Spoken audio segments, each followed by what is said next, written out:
Muy buenos amigos, hoy os vamos a hablar de la interrupción del embarazo en China, un tema un poco delicado. A ver, eso no quiere decir que Lele vaya a tomar esa decisión. Ella acaba de completar el 4.º mes de embarazo, le han hecho unas pruebas esta semana de las que os hablaremos más tarde, pero en este primer periodo es cuando más interrupciones se producen y queremos explicaros un poco cómo es esta realidad en China. Por cierto, no sé si escucháis, a ver... Lo que oís son señoras cantando mantras budistas.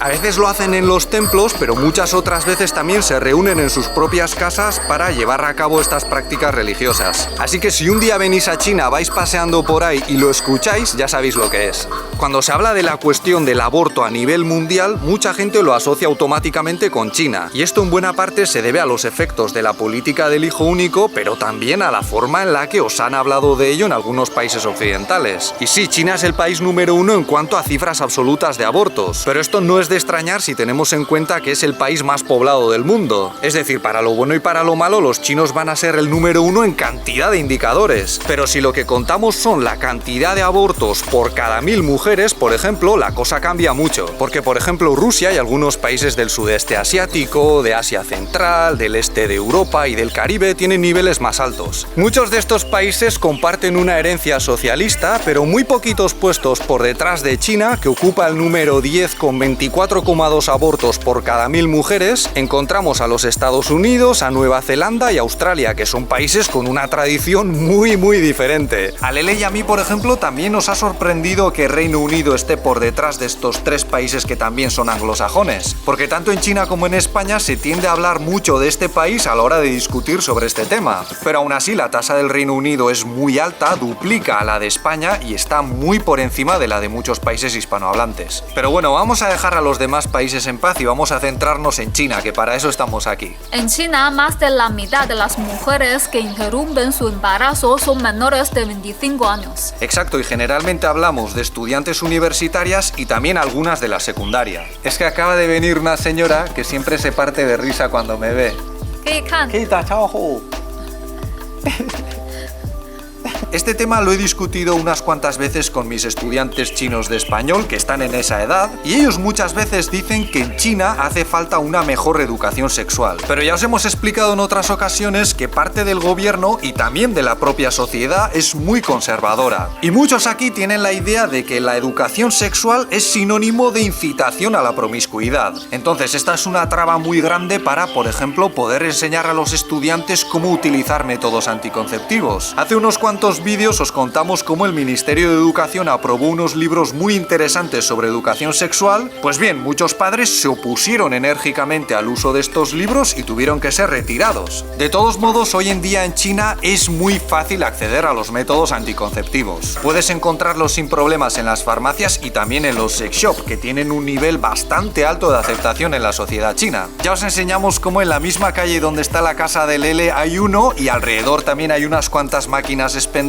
donde puedes hacer estas compras sin que te entre un ataque de timidez. Pero además hoy en día muchísima gente en China compra anticonceptivos a través de internet. Y esto también se puede aplicar a la píldora del día después, que es muy popular en este país. Hasta en la televisión nos podemos encontrar anuncios de estos productos, lo cual me parece bastante significativo y un poco contradictorio. Porque ¿cómo puede ser que en muchos centros educativos tengan reparos a la hora de dar educación sexual y luego te encuentres un anuncio de la píldora del día después en la tele? Bueno, pues en realidad tiene bastante sentido, porque como a muchos padres y profesores les da tanta vergüenza, por ejemplo, enseñar cómo se pone un condón, ¿veis qué reacción?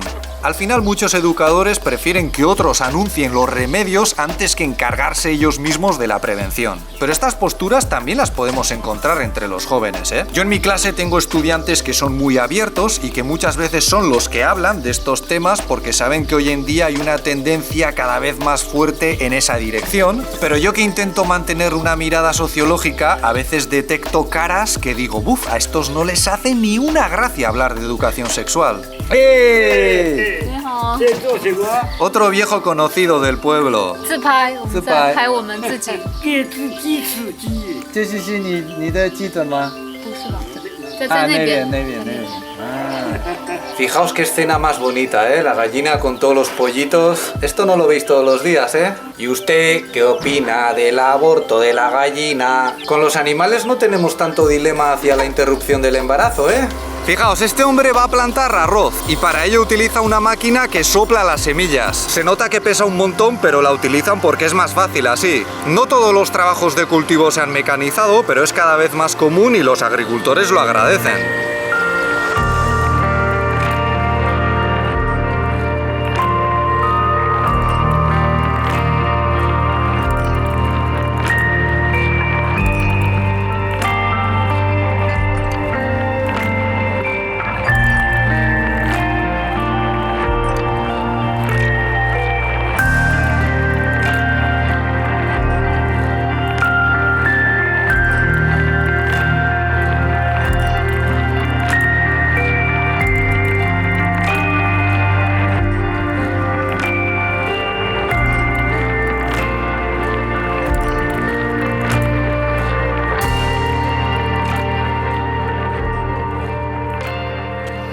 Otra curiosidad de la píldora de día después es que algunas estudiantes la utilizan para exámenes importantes. Eso es, y lo hacen porque de esa manera se les altera la menstruación y así evitan que les llegue justo en ese momento tan decisivo. Ya veis, aquí cada uno usa la ciencia y la medicina como más le conviene, ¿eh? A ver, pero ahora no vayáis pensando que todas las estudiantes van haciendo esto en China, ¿vale? No, no es así. En cuanto a la interrupción del embarazo en etapas más avanzadas, yo creo que hay que tener en cuenta al menos dos factores para entender las cifras relativamente altas de China.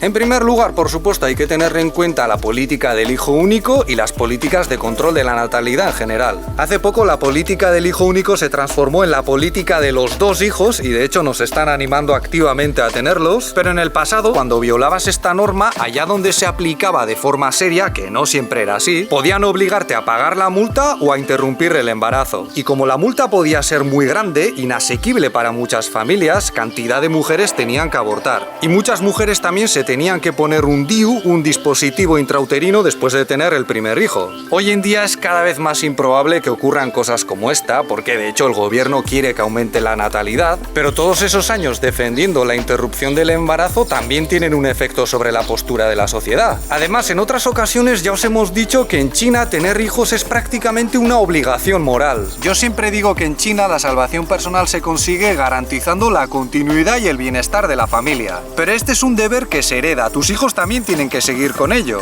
Y entonces, si por ley solo puedes tener un descendiente, es muy importante que éste sea capaz de completar la misión. Así que en China es posible que algunas familias, cuando ven que hay problemas en el embarazo o en el desarrollo del feto, y esos problemas implican dificultades a la hora de que la familia siga adelante, decidan interrumpir el embarazo. De todos modos, yo no creo que el deseo de tener hijos sanos sea el principal motivo de la cantidad de abortos que se producen en este país. Yo creo que la actitud de los jóvenes tiene bastante más que decir al respecto. Aunque también es verdad que China es un país muy poco religioso. Aquí una persona es, sobre todo desde el momento en el que nace. Pero eso no quiere decir que aquí la gente se sienta cómoda interrumpiendo embarazos de 7 meses. Vale, pero ¿qué dicen las leyes del país al respecto? En China, durante los primeros 3 meses, si decides que no quieres tener el bebé, puedes abortar sin problemas. Eso es, en principio basta con que tú digas que no lo habías planeado y que no quieres tenerlo.